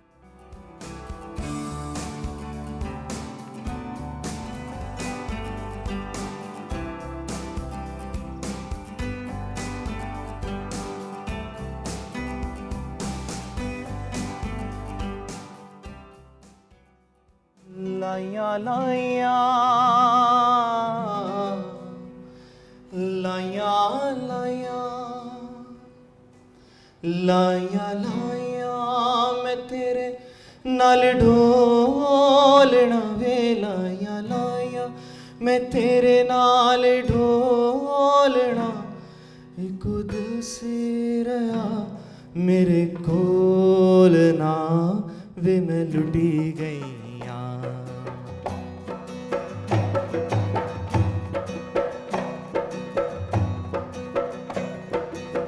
सदरां दे बूहे वे मैं तेरे ਲਈ खोले, सदरां दे बूहे वे मैं तेरे ਲਈ खोले, होवी ना तू कदी हुण अखियां तोले, होवी ना तू कदी हुण अखियां तोले, तेरे नाल डुबना तेरे नाल तरना, तेरे नाल जीना तेरे नाल मरना, प्यार मेरा तू तकड़ी च तोलना, प्यार मेरा तू तकड़ी च तोलना, इको दिल सी रहा मेरे कोल ना वे, मैं लुटी गई ढोलना वे, मैं लुटी गई। लाया लाया मैं तेरे नाल ढोलना, लाया लाया मैं तेरे नाल ढोलना, इको दिल सी रहा मेरे कोल ना वे, मैं लुटी गई। भाई क्या बात है, वेलकम करते हैं drum circle by Ramish Khokhar. और रामिश को तो आप देख ही रहे हैं, front end centre nutritionist and singer. आइए आइए आइए रामिश, जरा गुफ्तगू सबसे मुश्किल होती है करनी, तो आपसे ही करेंगे, लेकिन हमारे साथ इनके ड्रम सर्कल के जो टीम मेंबर्स हैं, जो इनके बैंड मेंबर्स हैं, वो हैं Noman Gill, welcome, Zeeshan Liaquat, then we have Ain Ijaz, and हमारे साथ हैं शुमाइल खोखर। अस्सलाम वालेकुम। वालेकुम सलाम। ए रामिश, ड्रम सर्कल की होता है, जरा पहले ये तो क्लियर कर दो। ड्रम सर्कल एक बहुत क्रिएटिव एक्टिविटी है जो कि आपके स्ट्रेस को, एंजाइटी को, डिप्रेशन को दूर करता है, आपको बहुत सी बीमारियों से दूर रखता है। अच्छा, और अभी जो हमने किया था वो तो क्योंकि रामिश की आवाज़ बहुत अच्छी है, रामिश की तो मैंने कहा कि भाई ज़रा हमें कुछ सुना दो तो, क्योंकि वैसे भी बड़ी अच्छी सिंगिंग करते हैं। जो ड्रम सर्कल वाला एलिमेंट है वो हम अभी आपको दिखाएंगे आगे जाके। बिल्कुल, बिल्कुल, हमने कहा पहले समझा तो दे कि चीज़ क्या है, और अगर लोगों ने अपने घर में कुर्सी और टेबल बजाने हैं तो उनको पता हो कि उन्होंने साथ करना क्या है। Yes, yes, तो obviously. देखो, आप एक न्यूट्रिशनिस्ट हो बाय प्रोफेशन, यस ये किस तरह मामला शुरू हुआ? पहले तो इसमें किस तरह पढ़े और इसके पीछे साइंस क्या है, लॉजिक क्या है? When I was in university, तो वहाँ पे मैं लॉजिस्टिक हेड था अपनी म्यूजिक सोसाइटी का भी। ठीक है। तो परफॉर्मेंसेस करते थे हम, सिंगिंग की भी, और दरबूका प्ले करता था मैं वहाँ पे। एक्सीडेंटली वहाँ पे मैंने क्लैप सेशन स्टार्ट की। योगा में क्लैप सेशन, हमारे हाथों में प्रेशर पॉइंट्स होते हैं, तो मैं लोगों को क्लैप सेशन करवाया करता था स्टूडेंट्स को। That will reduce stress, anxiety, depression, और बहुत अच्छी एक्टिविटी थी। बस वो एक्टिविटी करते करते करते करते कब 1 से 2, 2 से 3, 3 से 10 ड्रम्स, उसके बाद 50 ड्रम्स, 100 ड्रम्स, फिर करते करते करते एक वो कारवान चल पड़ा और एक ड्रम सर्कल की शक्ल बन में ये गई। बन अच्छा, गई। आप सब कैसे ड्रम सर्कल का हिस्सा बने? बेटा आपकी कैसे एंट्री हुई? मुझे तो नमी भाई और मैं रामेश भाई से मुलाकात हुई थी एक इवेंट पे, तो उधर से इन्होंने हमें हायर किया। अच्छा, what about you? Ma'am basically drummer था, डिफरेंट सिंगर्स के साथ जाता था, तो मैं अक्सर वीडियोस देखता था रामेश भाई की, तो मैंने कांटेक्ट किया कि भाई मैं आपकी टीम का हिस्सा बनना चाहता हूँ, क्योंकि मुझे बड़ा अच्छा लगता था भाई जैसे एंजॉय करके करते थे वो सारा, क्योंकि मैं खुद भी बड़ा एंजॉय करता हूँ ड्रम प्ले करते हुए। इसी वजह से भाई के साथ कांटेक्ट किया और भाई ने फिर जो है वो एज आ मेंबर हमें अपने साथ सेलेक्ट किया और आज हम उनके साथ कर एक्चुअली रहे वही हैं। वाली चीज़ होती है ना, पता नहीं ये कहाँ पे कब ये फैसला हो गया कि जो भी इंसान काम करे वो दुखी होके और दिल पे पत्थर रख के ही करे। अगर हम अपने काम को या जो भी हम चीज़ कर रहे हैं उसे इंजॉय करना शुरू कर दे, वो जो इन द मोमेंट, जो माइंडफुली जिंदा रहने वाला एक एस्पेक्ट होता है कि उस वक्त, उस लम्हे, उस मोमेंट को इंजॉय करें, और ऐसी चीज़ हो तो हर बंदा इस तरफ आएगा। प्रॉब्लम यह है कि हमने किसी भी काम की चीज़ को अपनी ज़िंदगी में एक अजाब बना दिया है, कि जैसे हाय अल्लाह काम करना है, कि जब काम की बात हो, राइट के रॉन्ग, बिल्कुल ठीक कह रही हैं आप। जिंदगी में हर चीज़ को हमने एक अजाब बना लिया है, जबकि जो एंजॉय करने वाली चीज़ें हैं हम वो भी छोड़ चुके हैं। बिल्कुल। तो ड्रम सर्कल बेसिकली हमें याद दिलाता है कि भाई वापस आ जाओ, थोड़ा सा रीफोकस हो जाओ, उस वक्त उस लम्हे को तो एंजॉय करो। जी बेटा, आप कैसे हिस्सा बने? मैं रामेश भाई का छोटा भाई हूँ। लो जी, तो फिर तो कोई ऑप्शन ही नहीं था। ऐसे लेकिन ही। खुद क्यों बने? घर में लोग 100 चीजें करते हैं, आप क्यों उसका हिस्सा बने? बस देखते देखते साथ ही बस। अच्छा, आपका इंटरेस्ट था, जी इन्होंने नहीं कहा? नहीं, इनका ही है। मैं बस वैसे ही अब इवेंट्स पे जाते थे साथ।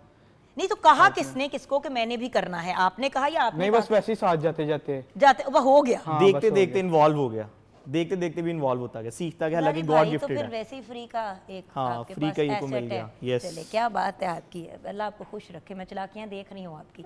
ठीक है, व्हाट अबाउट यू? आपकी कैसे इन्वॉल्वमेंट?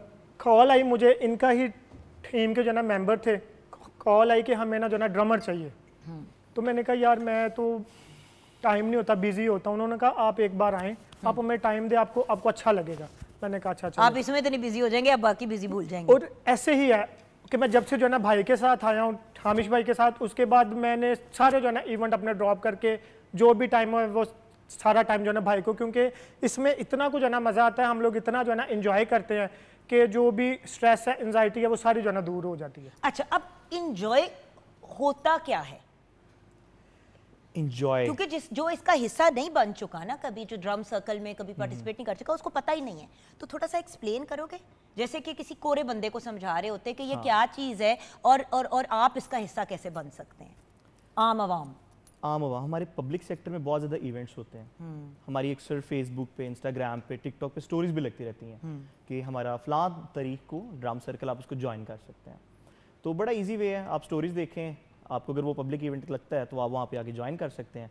और एक और चीज़ मैं इंक्लूड करना चाहूँगा, ये सारे मेरे अब टीम मेंबर नहीं रहे, दे आर माई फैमिली, और हमारी बहुत ज़्यादा अच्छी बॉन्डिंग हो चुकी है। Welcome to your family from our family. Thank you, क्योंकि thank you so आपने हमें भी देखा है, हम भी सारे आपस में big fan, basically our team is also a family. ऐसे ही है। क्योंकि जब आप अपने व्यूअर्स काम को एंजॉय करते हैं ना, तो फिर आप नेचुरली ज़्यादा क्लोज हो जाते हैं। जब बदमज़गियाँ होती हैं, जब आप चीज़ एंजॉय नहीं करते, तो कहाँ एक कुर्बत होती है। सो बात यह है कि हमें कोशिश करनी चाहिए कि काम पे भी जो हमारे लोग हों वो हमारी वर्क फैमिली हो, ऑब्वियसली राइट? मज़ा भी तभी आता है काम का। सो ये होता कैसे है? अगर आप, जैसे कि मेरे घर में कोई चीज़ हो रही है, मतलब कितने लोगों का हो इवेंट, तो फिर ड्रम सर्कल, और क्या आप लोगों से रब्ता किया होता क्या है? अच्छा, बेसिकली जैसे रेगुलर बैंड होता है उसी तरह हायर किया जाता है? जी, जैसे आम लोगों की हायरिंग होती है, बैंड्स की हायरिंग होती है, वैसे इसकी भी हायरिंग होती है।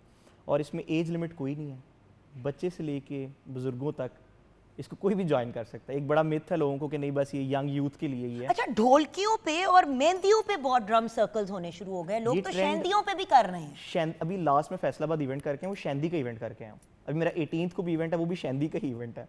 अच्छा, तो लोगों ने अब एक इसको बहुत ज़्यादा, बेसिकली हमने इसको ना क्रिएटिव थोड़ा सा बनाया, क्योंकि बाकी सिटीज़ में या कंट्रीज़ में सिर्फ दरबूका प्ले किया जाता है। मैंने इसमें हर चीज़ डाली है। मैंने इसमें ड्रमर डाला है, दरबूका डाला है, ढोलक डाली है, बेसिस डाले हैं, ड्रमर्स डाले हैं। यानी कि इसमें creative परकशन किया है। इंस्ट्रूमेंट सारी आप यूज कर रहे हैं। Yes. प्लस गिटार वगैरह भी। गिटार भी नहीं, गिटार मेरी अक्सर यूज़ हो जाती है बीच में। बेसिकली मैं कॉम्प्लीमेंट्री सिंगिंग कर देता हूँ, जहाँ पे भी जाता हूँ ड्रम सर्कल के लिए जो मुझे बुलाता है, मैं उनको as a token of love एक की कीमत में दो आपको दो चीज़ें फनकारियां, कर दो देता हूँ। फनकारियां मिल रही हैं। शायद इस वजह से ऊपर वाले ने इतना हमें नवाजा भी, और बहुत ज़्यादा हाइप पे जा रहे हैं पाकिस्तान में। और लेकिन फर्स्ट प्रोफेशनल यस, जो आपकी अपीयरेंस थी या परफॉर्मेंस थी, उसके बारे में बताओगे? और वो कितनी First- मुश्किल थी? बहुत ज़्यादा मुश्किल थी, बहुत ज़्यादा मुश्किल थी। क्योंकि दिखने जो मेरी में तो ड्रम नहीं लगती। सर्कल की वेरी फर्स्ट परफॉर्मेंस थी, वो मेरी एक यूनिवर्सिटी में, मुझे मेरे सर थे, सर दानिश, उन्होंने मुझे 13,000 का इवेंट दिया था ऑन दैट टाइम। ओए होए, उतो वो भी उस्ताद का, यानी कि अम्मा अब्बा तो फिर भी माफी देते हैं, उस्ताद के सामने वैसे बंदा वैसे ही चाहता है कि नंबर ज्यादा बनाए। यस, और मुझे बहुत अच्छे और से मुझे याद लगता है ये जरा पढ़ाकू बच्चा था, वो वाले नहीं होते बहुत जो नंबर ज़्यादा। बना के रखते हैं सबके Yes. साथ, वो आपकी तो बातों से ही लग रहा है। ऑन दैट टाइम मेरे पास सिर्फ एक ड्रम था। जो मैंने बाकी ड्रम्स कैरी किए थे, लिए थे, वो मैंने बच्चों से लिए थे, किसी दोस्त से ले लिया, किसी जानने वाले से ले लिया, यार मुझे ड्रम देना, मैंने एक शो करने जाना है, प्रोग्राम करने जाना है। और मैंने कोई 10-12 ड्रम लिए और मैं चला गया, प्रोग्राम करके आया, और वो बहुत ज़्यादा सक्सेसफुल हुआ। मुझे उसकी वीडियोस मिली, मैंने पोस्ट की, जैसे ही पोस्ट की तो लोगों ने बहुत ज़्यादा लाइक की कि यार ऐसी भी कोई चीज़ होती है पाकिस्तान में। लेकिन जब शुरू कर रहे थे तब घर वालों ने क्या कहा? झूठ ना बोलना। झूठ नहीं बोलूंगा, मैं भी मेरे- बता चुकी हूँ, मुझे बड़े चित्तर पड़े थे मैं जब मैंने बताता कहा था मैंने मीडिया में आना है, इसलिए जो यहाँ बैठेगा, this is a hot seat, इसीलिए आपको वहाँ खड़े Yes, नहीं रहने दिया। yes, मैंने कहा बैठ जा इत्थे, yes. ते इत्थे बैठ के सच बोल। झूठ मैं वैसे भी नहीं बोलता, हाँ, सच ही बोलता हूँ। घर वाले मेरे बहुत अच्छे हैं, बहुत सपोर्टिव हैं। माशाल्लाह। मैं एक टाइम पे 3-3 जॉब्स कर रहा था। मैं न्यूट्रिशनिस्ट की भी जॉब कर रहा था, स्कूल टीचर भी जॉब नहीं कर रहा बेटे, था। अगर आप सब कुछ छोड़ के सिर्फ ड्रम सर्कल की तरफ चले जाते और अभी उनको पता ना होता, तो शायद वो भी कहते कि भाई रोजी रोटी छोड़ के इस तरफ जा रहे हो जहाँ पे शायद बने पैसे ना बने। ऐसा कुछ नहीं था। नहीं, ऐसा कुछ नहीं था। मुझे अपने पे बड़ा ट्रस्ट था, मुझे अपने टैलेंट पे बहुत ज़्यादा और ट्रस्ट था घर कि मैं कर वालों को सकता भी, हूँ, और घर क्योंकि मेरे साथ साथ इवेंट्स चल रहे थे। बट मेरे साथ एक ऐसा इंसिडेंट हुआ, मैंने उसकी वजह से अपनी सारी की सारी जॉब्स छोड़ी, जितने भी मामला थे सारा कुछ छोड़ा, अपना फुल टाइम मैंने म्यूजिक को दे दिया। क्या हुआ मैंने था? क्या करना तो यही करना। हुआ क्या? हुआ, स्टोरी लंबी हो जा रही है। बेटा आप ही हॉट सीट में हो तो स्टोरी ये थी कि when I was in school, मैं वहाँ पे टीचर था, तो मैंने एक बच्चे को डांट दिया था। डांटा भी इस तरह था कि मैंने कहा था ये आप काम क्यों नहीं करके आए। उसने जाके अपने पेरेंट को कंप्लेन कर दी। उसके पेरेंट्स आते हैं जब वो ऑफ होता है, छुट्टी टाइम आते हैं, मैं बाहर खड़ा होता हूँ एंड दे काम उसमें पुश करते हैं, बहुत ज़ोर से पुश करते हैं। इवन दैट मैं हट्टा कट्टा बंदा एकदम पीछे था, सोचे कितनी ज़ोर से पुश किया होगा। व्यूअर्स, अब देखें ना, यही बात मैं बार बार ऑन एयर करती हूँ जब हम असातिज़ा से रिलेटेड बात करते हैं कि उस्ताद तो आपका रूहानी माँ या बाप होता है, और जब इस किस्म की डिसरिस्पेक्ट शो की जाती है। एक वक्त था जब हम अपने बच्चों की तरबियत को अपनी जिम्मेदारी समझते थे, अब हम अपने बच्चों की बर्बादी को अपनी जिम्मेदारी समझते हुए जब स्कूल्स में जाके टीचर्स को इंसल्ट, सॉरी बेटा आप अपनी बात बता रहे थे, लेकिन ये बहुत ही मायूब बात है। और जब पेरेंट्स, मैं तो शाउट करने पे बड़ी हैरान हो जाती हूँ। अगर आप अपने बच्चे के सामने टीचर पे शाउट करेंगे, बदतमीज़ी करेंगे, गुस्ताखी करेंगे, तो वो बच्चा स्वात मिट्टी अपनी टीचर की इज्जत करेगा। बिल्कुल। उसको तो फिर मार्जिन मिल जाएगी कि मैं भी बदतमीज़ी करता हूँ। अगर आपको कोई इशू है टीचर से, तो बाद अब अंदाज में उनसे बैठ के 1-on-1 डिस्कस करें और मसले का हल ढूंढें। जी सॉरी, आप अपनी बात बता रहे थे, ये मुझे इतनी बुरी बात लगी, मुझे एकदम से मुझे वो जैसे होता है ना, सोचे मुझे उस टाइम कितनी बुरी लगी आई होगी। एम सो सॉरी कि आपके जब साथ मुझे ऐसा बात incident मैंने हुआ। हर्ट हुई मुझे बहुत ज़्यादा, मैं बैठा और मैंने उसी दिन बैठ के डिसाइड किया कि मैंने जॉब नहीं करनी। मैंने रेजिग्नेशन दिया, और इवन दैट स्कूल वालों ने भी पेरेंट्स को सपोर्ट कर रहे हैं। मैंने कहा मैंने यहाँ पे काम ही नहीं करना।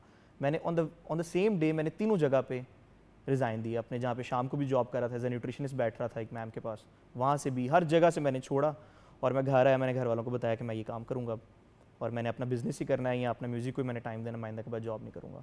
पेरेंट्स ने मुझे कहा कोई मसला नहीं, जो आपका दिल करता करो। उसके बाद से बस ऐसा स्टार्ट हुआ। तो रामेश, ये मशवरा रुक भी नहीं दे रहे। दो लोगों को जो नौकरियों में फंसे हुए हैं लेकिन बड़े मिजरेबल है। आपकी नज़र में नौकरी वर्सेस एंटरप्रेन्योरशिप, बिकॉज जो आप कर रहे हैं ये एंटरप्रेन्योरशिप है, ये आप लोगों की अपनी बिजनेस है और जो प्रोडक्ट आप बेच रहे हैं आप खुद Yes. हैं। जैसे कि मैं भी टेक्निकली एक एंटरप्रेन्योर हूँ। हाँ, मैं पीटीवी पे काम करती हूँ, लेकिन मैं दूसरी जगहों पे भी जब काम करती हूँ तो एक तरह से अपनी बॉस हूँ। उस वक्त जब किसी के लिए काम कर रही हूँ वो उस लम्हे के लिए मेरा बॉस है, राइट? आप भी, आपने इवेंट पकड़ा, जिनके लिए आप इवेंट कर रहे हैं, हाँ वो आपके बॉस जरूर है, लेकिन अगर उनके साथ एक्सपीरियंस अच्छा नहीं होता तो आप अगली बार जिंदगी में कभी उनके साथ फिर ना काम करें, आपके पास चॉइस आ जाती है। बिल्कुल।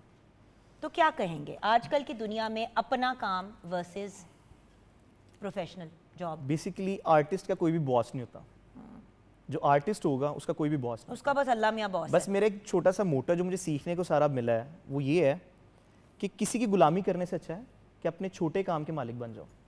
That's it. क्या बात है, रेडी बंदा लगा ले और उस रेडी Yes. से कल को परचून की दुकान खोल के अपनी फैमिली को सेटल कर लें आप, ना कि बट वही चीज़ है ना कि हर बंदे की टेम्परामेंट भी नहीं होती। बट मैं ये भी नहीं कहता कि अपने काम सारे छोड़ के घर बैठ जाए। भाई जो आपके कर रहे हो पास करते अपॉर्चुनिटी रहना। नहीं, आपने इसलिए रिजाइन दिया क्योंकि आपको पता था कि आपका सिलसिला जो है वो चल पड़ा है अब। Yes, और obviously. आप इससे अब थोड़ी सी हिम्मत करने की बात थी ना, हिम्मत करने की बात थी।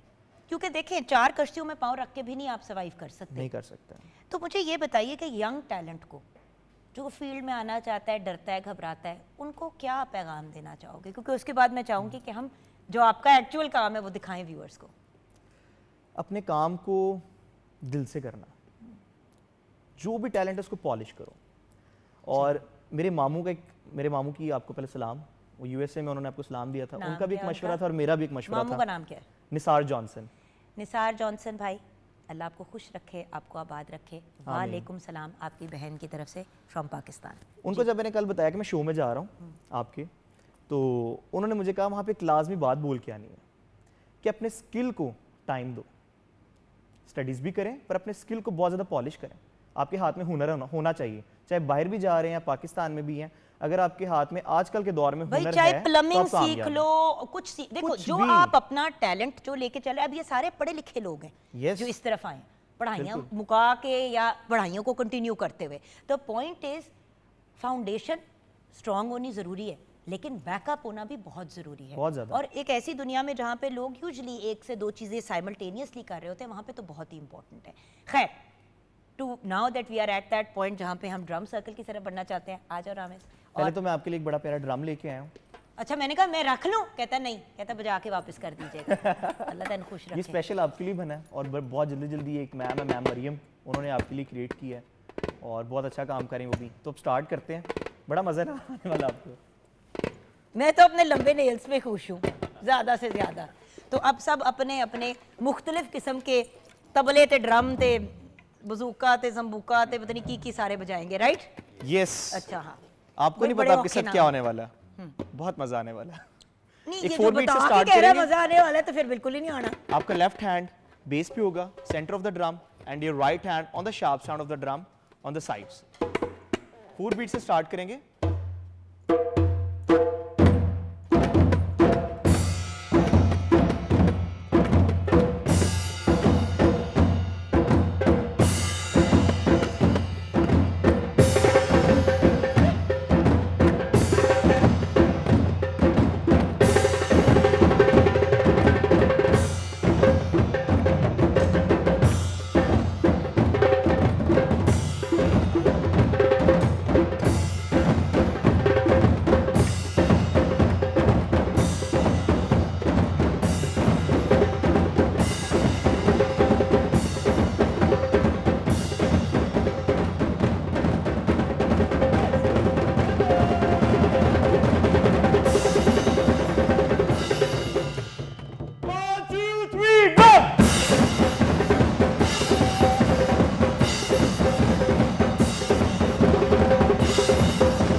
पंजाबी बीट के लिए रेडी हैं? मैं थक गई हूँ। थक गए हो? हाले तो भंगड़ा पैना है। ਤੁਹਾਡੀ ਮਿਹਰਬਾਨੀ। अच्छा जी 1 2 3 गो। Ready 1 2 3 start।